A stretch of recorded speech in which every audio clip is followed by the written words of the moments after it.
निशा भगत ने जयराम महतो के करीबी बिरात महतो पर आरोप लगाया था कि विधानसभा चुनाव के लिए टिकट देने के बदले उनसे 10 लाख रुपए और एक स्कॉर्पियो गाड़ी की मांग की गई थी। निशा भगत के अनुसार उन्होंने पार्टी के प्रति अपनी निष्ठा और कड़ी मेहनत के बावजूद इस मांग को पूरा नहीं किया, जिसके चलते उन्हें विधानसभा चुनाव का टिकट नहीं दिया गया। उन्होंने ये भी कहा कि इस तरह की वित्तीय मांगें पार्टी के मूल सिद्धांतों के खिलाफ हैं। यह आरोप झारखंड लोकतांत्रिक क्रांतिकारी मोर्चा JLKM के भीतर की कलह और आर्थिक लेन देन को लेकर चल रहे विवाद का एक और हिस्सा है। निशा भगत का ये बयान सीधे तौर पर जयराम महतो और उनकी पार्टी की पारदर्शिता पर सवाल उठाता है। झारखंड के स्वास्थ्य मंत्री और जामताड़ा से विधायक डॉक्टर इरफान अंसारी को एक बार फिर जान से मारने की धमकी मिली है। रविवार देर रात एक अज्ञात मोबाइल नंबर से उन्हें ये धमकी दी गई। धमकी देने वाले ने फोन पर कहा, तुम बस इंतजार करो, तुम्हें बहुत जल्द उड़ा देंगे। इसके साथ ही उसने कई अपशब्दों का भी इस्तेमाल किया। ये घटना उस समय हुई जब मंत्री बोकारो के सर्किट हाउस में थे। धमकी मिलने के बाद उन्होंने पुलिस को इसकी सूचना दी। पुलिस इस मामले की गंभीरता से जांच कर रही है और धमकी देने वाले का पता लगाने के लिए कॉल डिटेल और लोकेशन की जांच कर रही है। आपको बता दें कि ये पहली बार नहीं है जब इरफान अंसारी को जान से मारने की धमकी मिली है। इससे पहले भी उन्हें ऐसी धमकियां मिल चुकी हैं।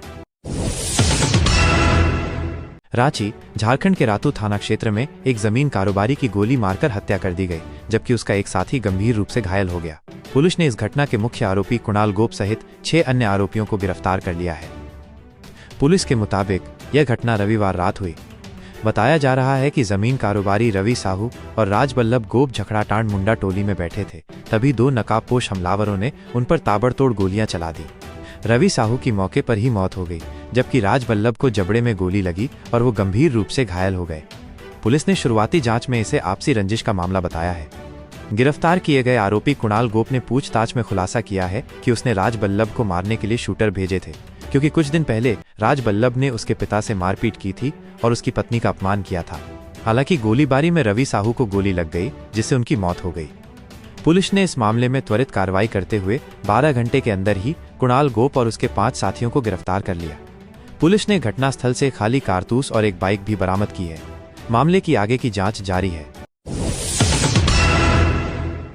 जमशेदपुर के उलीडी थाना क्षेत्र में डिमना चौक के पास देर रात बाइक सवार बदमाशों ने बंटी कुमार नाम के एक युवक को गोली मारकर गंभीर रूप से घायल कर दिया। घायल युवक को तुरंत MGM अस्पताल में भर्ती कराया गया, जहां उसका इलाज चल रहा है। घटना के बाद पूरे इलाके में दहशत का माहौल है। पुलिस ने इस घटना की जांच शुरू कर दी है, लेकिन अभी तक फायरिंग का कारण साफ नहीं हो पाया है। शुरुआती जांच में यह व्यक्तिगत रंजिश का मामला लग रहा है। इस घटना से एक बार फिर शहर में बढ़ती आपराधिक गतिविधियों को लेकर चिंता बढ़ गई है। झारखंड के कुमारडुंगी में एक दर्दनाक सड़क हादसा हुआ है। स्टंट कर रहे एक बाइक सवार ने सड़क किनारे खड़े एक बुजुर्ग को जोरदार टक्कर मार दी, जिससे उनकी मौके पर ही मौत हो गई। घटना का विवरण। ये घटना मजगांव हाट गम्हरिया मुख्य सड़क पर रविवार सुबह हुई। मृतक की पहचान 54 वर्षीय मिलू नायक के रूप में हुई है, जो कुमारडुंगी थाना क्षेत्र के दिकू बालकांड गांव के निवासी थे। पुलिस ने बताया कि तेज रफ्तार से स्टंट करते हुए बाइक चला रहे युवक ने मिलू नायक को धक्का मार दिया। टक्कर इतनी भीषण थी कि बुजुर्ग की घटनास्थल पर ही मौत हो गई। घटना के बाद आरोपी बाइक सवार वहां से फरार हो गया। पुलिस ने शव को पोस्टमार्टम के लिए भेज दिया है और फरार बाइक चालक की तलाश कर रही है। इस घटना से इलाके में आक्रोश और दुख का माहौल है, क्योंकि स्टंटबाजी के कारण एक निर्दोष व्यक्ति को अपनी जान गंवानी पड़ी। पुलिस ने मामले की गंभीरता को देखते हुए जांच शुरू कर दी है और जल्द ही आरोपियों को पकड़ने का दावा किया है। चतरा जिले के टंडवा थाना क्षेत्र में एक दर्दनाक हादसा हुआ है। खदैया नदी में अचानक आई बाढ़ में बाइक धोते समय 2 युवक बह गए, जिनमें से एक का पता अभी तक नहीं चल पाया है। घटना का विवरण। ये घटना रविवार को हुई जब चांदो दास और उनके जीजा संजू दास खदैया नदी के पुल के पास अपनी बाइक धो रहे थे। उस समय नदी में पानी का बहाव बहुत कम था, लेकिन ऊपरी इलाकों में हुई भारी बारिश के कारण नदी का जलस्तर अचानक तेजी से बढ़ गया। पानी की तेज धार में बाइक सहित दोनों युवक बहने लगे।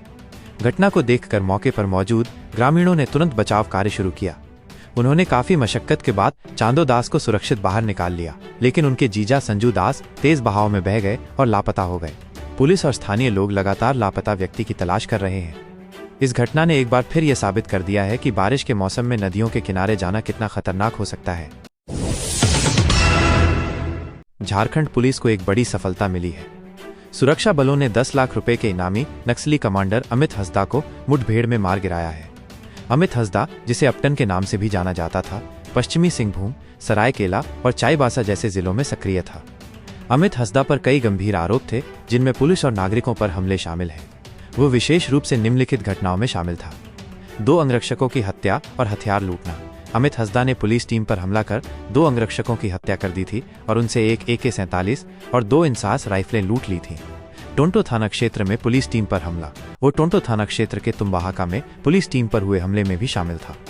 सुरक्षा बलों के मुताबिक अमित हसदा 95 से अधिक मामलों में वांछित था और लगभग 1 दर्जन पुलिसकर्मियों की हत्या में शामिल था।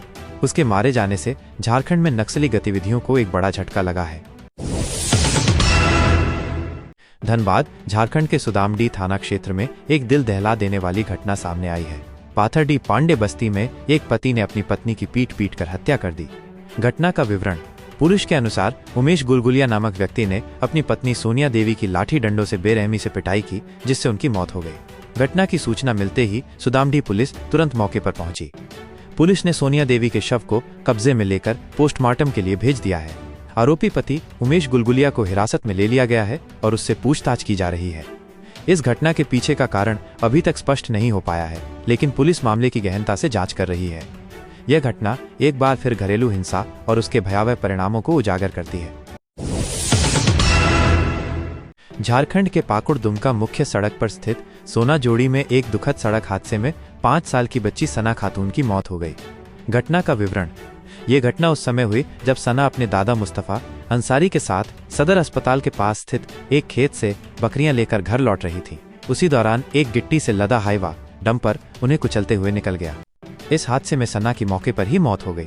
घटना के बाद ड्राइवर हाईवा छोड़कर फरार हो गया। पुलिस ने शव को कब्जे में लेकर पोस्टमार्टम के लिए भेज दिया है और फरार हाईवा ड्राइवर की तलाश कर रही है। इस दर्दनाक घटना के बाद स्थानीय लोगों में भारी गुस्सा और आक्रोश है, क्योंकि आए दिन इस सड़क पर तेज रफ्तार हाईवा के कारण हादसे होते रहते हैं। झारखंड के स्वास्थ्य मंत्री और जामताड़ा से विधायक डॉक्टर इरफान अंसारी ने जामताड़ा में आयोजित होने वाले एक अंतर्राष्ट्रीय फुटबॉल मैच पर अपनी खुशी और गर्व व्यक्त किया है।